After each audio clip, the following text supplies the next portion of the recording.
दुनिया के सामाजिक राजनीतिक मुद्दों, किस्से, कहानियों और नज़्मों के साथ शुरू हुआ जयपुर लिटरेचर फेस्टिवल का पहला दिन।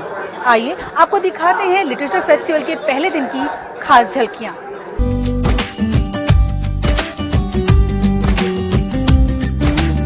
जयपुर लिटरेचर फेस्टिवल का आगाज नोबेल पुरस्कार विजेता अमर्त्य सेन के की नोट से हुआ। फ्रंट लॉन में अमर्त्य सेन को सुनने के लिए बड़ी संख्या में लोग मौजूद थे। मशहूर अर्थशास्त्री ने राजनीतिक पार्टियों को लेकर नई बहस छेड़ दी। सेन ने कहा कि वे भारत में ऐसी दक्षिणपंथी धर्मनिरपेक्ष पार्टी की इच्छा रखते हैं जो सांप्रदायिक ना हो। High above the clouds, I came across a figure who looked very impressive, who explained that she was the goddess of medium things. Gosh, I said, medium you may be, but you look very impressive. You should see, she replied, the goddess of large things. I said you could please introduce me to her, but are you sure that you are really a goddess? Yes, I am, she responded firmly. I am, as I told you, goddess of medium things. But you're right, I'm very informal, and you can call me GMT. That is my pet name.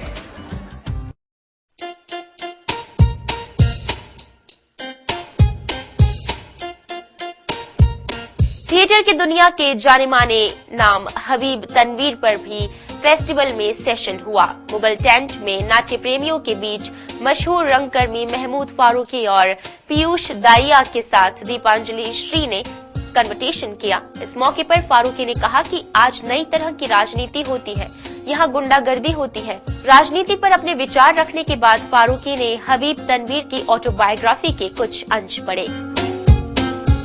Commentary ऐसी कि मजाक से भरी हुई, गाली गलौज से भरी हुई। अबे देर क्यों लगा रहा है? अबे विलन तेरी हीरोइन को मार डालेगा बे। अबे साले जरा जल्दी घोड़ा दौड़ा। अबे और तेज और तेज और तेज। अबे तेरी माशूका तेरा इंतजार आखिर कब तक करेगी बे? और विलन भी कब तक रुका रहेगा? सारे हरामखोर। अबे मुंह तो उसने उस बेचारी का बांध ही दिया है, जो चाहे उसके साथ करेगा। तुझसे इजाजत लेने हाथ पर हाथ धरे बैठा रहेगा क्या? ए साला पहुंच गया, मुक्केबाजी शुरू। वो फेंका विलन, हीरो घोड़े पर हीरोइन को लेकर भागा, एक झील के किनारे बगीचे में रुका। अरे ये सब तो देख ही रहे हैं, चुन्नीलाल, किसी एक ने ऐतराज करते हुए कहा। चुन्नीलाल ने फौरन अपनी दबंग आवाज में उसे डांटा। चुप! सन्नाटा हो गया। चुन्नीलाल बोले, अबे वक्त आ गया, अबे बैठा क्या है, आगे बढ़, माशूक को गोद में ले। नामर्द साले, मुझसे नहीं बनता, भाग वहां से, मैं आ रहा हूं तेरी जगह। अबे उस बेचारी को कुछ और चाहिए तो इतना भी नहीं समझ सकता, तो क्यों हीरो बना बैठा है?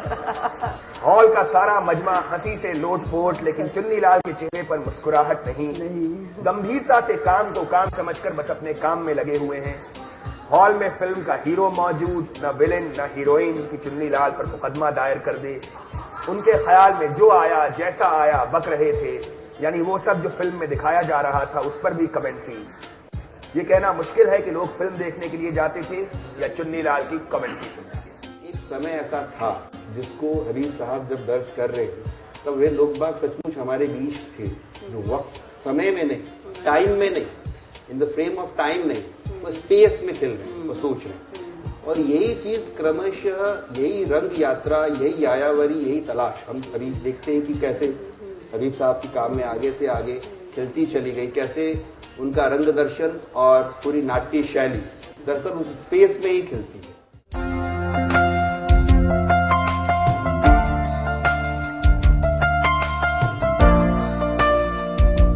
राइटिंग इंडिया स्पीकिंग भारत विषय पर चर्चा हुई। इसमें गणेश देवी और शेखर पाठक का मालाश्री के साथ कन्वर्सेशन हुआ। इस सेशन में भारत में लुप्त होती भाषाओं पर भी चर्चा हुई।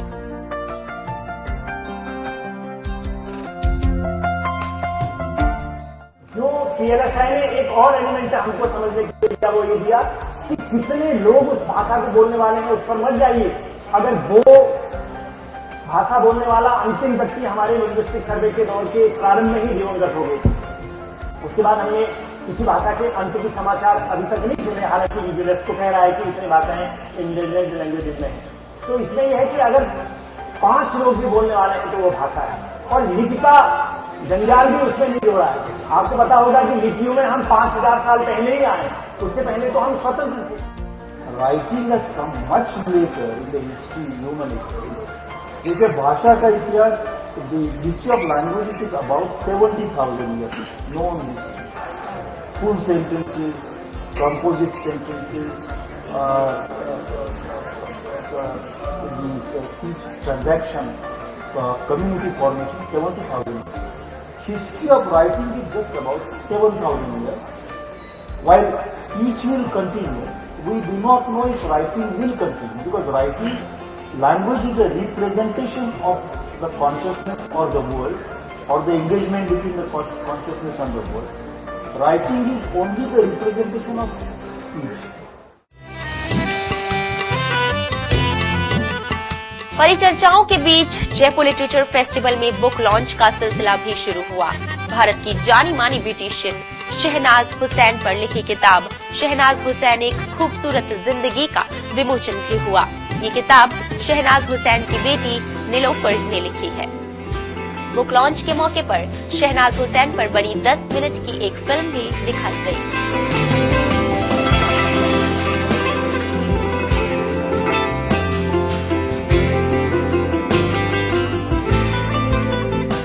शब्दों के इस मेले में हर बार कई शख्सियत आती हैं। इस बार हमारे साथ हैं शहनाज हुसैन की बेटी नीलोफर, जो हाल ही ब्यूटिशियन से लेखिका बनी है। नीलोफर, क्या लेके आई हैं लिटरेचर फेस्टिवल में, ये बताएं।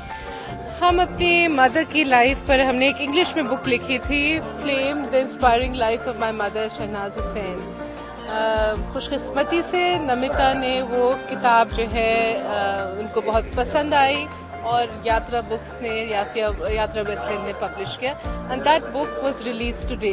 क्या है उस किताब में, थोड़ा उस किताब के बारे में कुछ बताएं। मतलब आपने उसमें उनकी आपने नाम दिया है खूबसूरत जिंदगी, तो क्या खूबसूरती उसमें आपने दिखाने की कोशिश की है? ये जिंदगी की खूबसूरती सबसे बड़ी ये है कि जब आपके जितने टैलेंट्स हैं और आपकी जिंदगी के जितने एहसास हैं वो उभर के आए। आई थिंक माई मदर, उनकी शादी 16 साल की उम्र में हुई थी और उसके थोड़े दिन बाद हमारी बर्थ थी, तो और वो बहुत कंजर्वेटिव फैमिली में उनकी शादी हुई थी। तो उसके बाद उनने जो अचीव किया और जिन मुश्किलों से उन्हें सामना करके अपनी ज़िंदगी को मुकम्मल बनाया, I think that is the beauty of this book. तो क्या उसमें पूरे बचपन से लेके अभी तक का सफ़र आपने समेटने की कोशिश की है? उनकी पैदाइश से लेके उनके कैरेक्टर के छोटे छोटे पहलू जो बहुत यंग एज पे दिखने लगे थे, that this is a person with a difference. जैसे एक सीन है किताब में, सीन है क्योंकि हम इसलिए कहते हैं क्योंकि I try to make it a very visual book कि लोग देख पाए जो हम लिख रहे हैं। तो उसमें ये दिखाया है हमने कि हमारे फादर की सिस्टर की वेडिंग पर जब सब लेडीज पर्दे में आ रही थी तो she war a gold gown, you know, completely fitting and flared at the bottom with a net dupatta. And when she was asked कि ये तुम क्या पहनी हो, she said मैं गरारा पहनी हूँ सिर्फ एक पीस में है।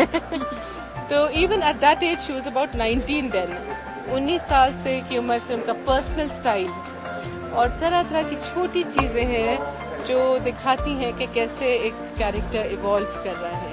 ये लेखिका बनने की मन में कैसे आई, जब आप इतने अच्छे मदर के साथ ही बिजनेस में एसोसिएट हैं ब्यूटिशियन के, तो लेखिका बनने का कैसे सोचा? देखिए, हम बहुत छोटी उम्र से लिखते आ रहे हैं। हो सकता है कि अगर हमें ये अपॉर्चुनिटी नहीं मिलती कि अपनी मदर की लाइफ की किताब लिखे तो हो सकता है हम ऐसे ही अपने इनफॉर्मली लिखते रहते, लेकिन after this book I realized कि हमारे अंदर ही पोटेंशियल है as a writer. It's a love, I just love writing, I love writing poetry और anything. I just have to write every day. तो ये जो मदर की आपने बुक लिखी है उसके आगे भी कोई सिलसिला चलेगा? आप आगे भी कुछ लिख रही हैं? Yes, my next book is almost complete and it is based in Rajasthan. Much of it. It's about a Rajasthani princess and a French man. So it's a love story. Fiction? It's fiction. एक बात हम जरूर कहेंगे, आपने कहा था इस किताब में क्या खास बात है। आई थिंक ये विमेंस एम्पावरमेंट के लिए बहुत ही जरूरी किताब है, क्योंकि बहुत औरतें जो हैं वो इस किताब से उनको लगेगा कि हाँ, शायद हम भी इसी दौर से जा रहे हैं। और जिस तरह से हमारी मदर ने बहुत हिम्मत से ज़िंदगी जी है, हो सकता है वो लोग भी उससे मोटिवेट हुए। और हम चाहते हैं किताब हर इंडियन लैंग्वेज में अवेलेबल है। अभी आप कितनी लैंग्वेज में इसे कर चुके हैं? हम इसको इंग्लिश में तो किया है, हिंदी में किया है, मलयालम में रवि डीसी जी ने बहुत फेमस पब्लिशर हैं, उनने पब्लिश की है, और हम अभी उर्दू और तेलुगु में इन डिस्कशन में।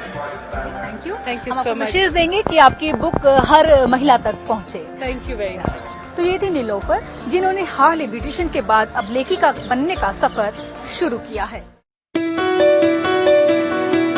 लिटरेचर फेस्टिवल में साहित्यकारों के साथ साथ हर बार फिल्मी हस्तियां भी दिखाई देती हैं। इस बार भी ये सिलसिला जारी है। हॉलीवुड और बॉलीवुड में अपनी खास पहचान बना चुके इरफान खान JLF के पहले दिन दिखाई दिए। इरफान ने 2 सेशन में हिस्सा लिया।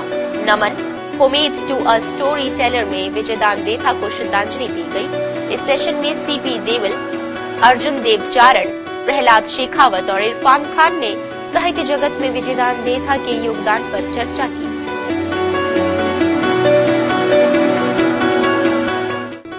इसमें गडरिया कहता है राजा से कि आप काहे के राजा हैं, बिना इत्तला किए एक रात भी बाहर नहीं रह सकते। मैं एक नाखुश गडरिया सही, लेकिन मैं हूं अपनी मर्जी का मालिक। जहां मन किया सो लिया, घर गया तो गया, नहीं गया तो नहीं गया, समूची कुदरत ही मेरा है। फिर एक दड़बे में सर क्यों घुसा हूं? ये झरने, ये दरख्त, ये पहाड़ियां, ये आकाश, ये सूरज, ये पंछी मुझे पग पग न्योता देते हैं, ठोर ठोर ठहरने की मनमार करते हैं। फिर एक खो में जिसे आप घर कहते हैं, मैं अपनी जिंदगी क्यों बिताऊं? आप विश्वास नहीं करेंगे, मैं एक एक तारे को पहचानता हूँ, एक एक वनस्पति को जानता हूँ, माटी के एक एक कण की मुझे जानकारी है, पंछियों की बोलियों का मुझे ज्ञान है, जानवरों के स्वभाव की परख है, चांदनी और अंधेरे का रेशा रेशा पहचानता हूँ। बादल, बिजली, हवा, पानी की और कोई हरकत मुझसे छिपी नहीं है। जो कुदरत को पहचानता है वही उसका आनंद उठा सकता है, इसके सिवा आदमी और क्या है। स्वार्थ साईं, स्वार्थ राम, स्वार्थ पूजा, स्वार्थ धाम। कैसा दोस्त और कैसा भाई, कैसी बहन और कैसी भौजाई, कहाँ मुल्क और कहाँ मलाई, धूप उछाले गिले मलाई।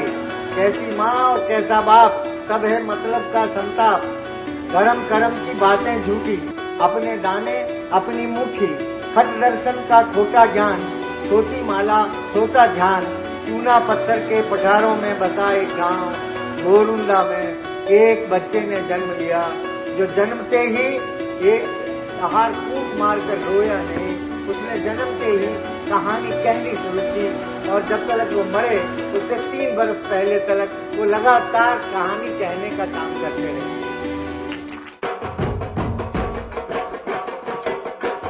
गुलाबी नगरी में शुरू हुए साहित्य के महाकुंभ जयपुर लिटरेचर फेस्टिवल के तहत डिग्गी हाउस को दुल्हन सा सजाया गया है। देश विदेश से आने वाले साहित्यकारों और साहित्य प्रेमियों को राजस्थान की रंग बिरंगी संस्कृति से रूबरू कराने के लिए छतरियों, कपड़ों की कतरनों, झालरों आदि से बहुत ही करीने से सजाया गया है। जयपुर लिटरेचर फेस्टिवल में इस बार 6 वेन्यू हैं, जिनमें अलग अलग सेशन चल रहे हैं। हर वेन्यू को राजस्थान की अनोखी रंगत देने की पूरी कोशिश की गई है।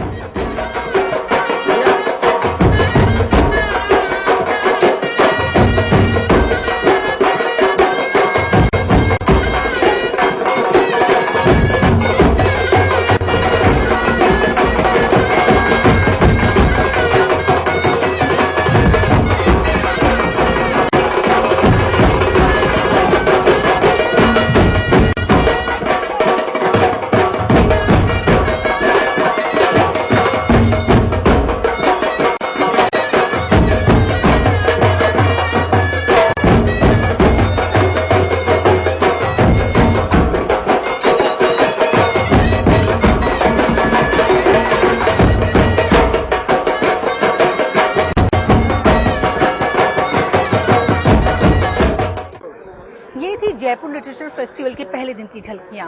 शब्दों के समुद्र से हम आपको रोज रूबरू कराएंगे। अब दीजिए इजाजत। कैमरामैन विजय गोस्वामी के साथ राखी जैन, हैथवे न्यूज।